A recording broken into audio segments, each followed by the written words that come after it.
So this is dollar CAD, and we'll start off from the weekly chart.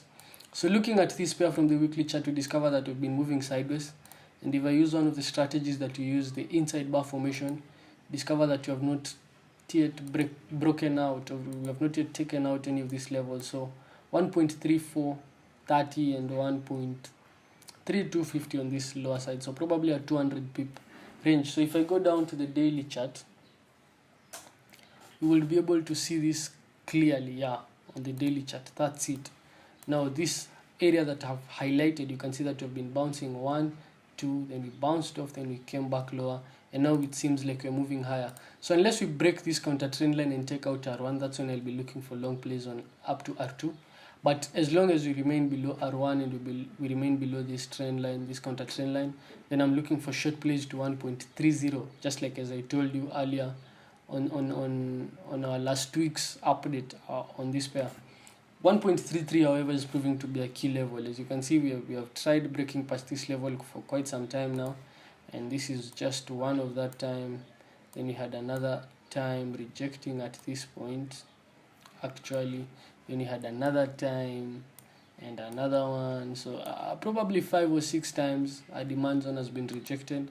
And once a demand zone is this strong, we tend to wait for the breakout to confirm instead of being caught out on the false breakouts and spikes, which really don't add up to anything. They only make you spend a lot of cash on transactional costs.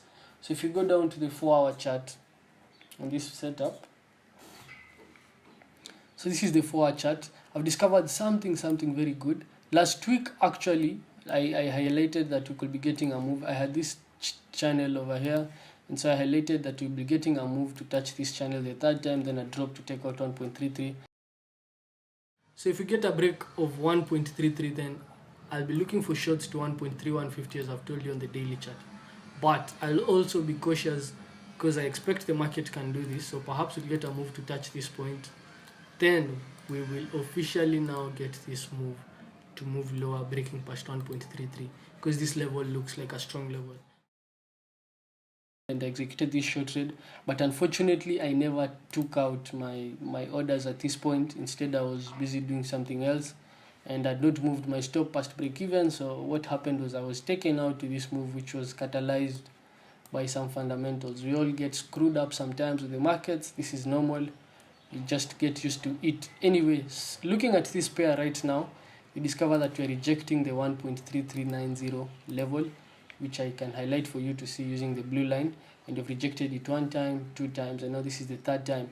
Basically, we are turning into a ranging market. We're bounced off 1 time, 2 times, 3 times, 4 times, 5 times. This is the 6th time. So as long as you're below R2 and you give me a short signal, I'll be shorting this one at least to 1.33 first, ultimately 3.250 and 3.150, because I don't see how this one will be going higher. So that's my outlook on dollar CAD. I'm actually waiting for a better signal, a better bearish signal, to execute a short trade, sending this pair lower to the 1.3250 level. So that's all from us, guys. I won't go to the 4th pair because I don't see a beautiful setups. I've given you 3 setups. We'll revisit them next week, see how they performed, and hope you guys will be able to make some pips. As usual, comment, like, subscribe, and don't forget to criticize us. That's how we learn, and we love being criticized. Cheers, guys.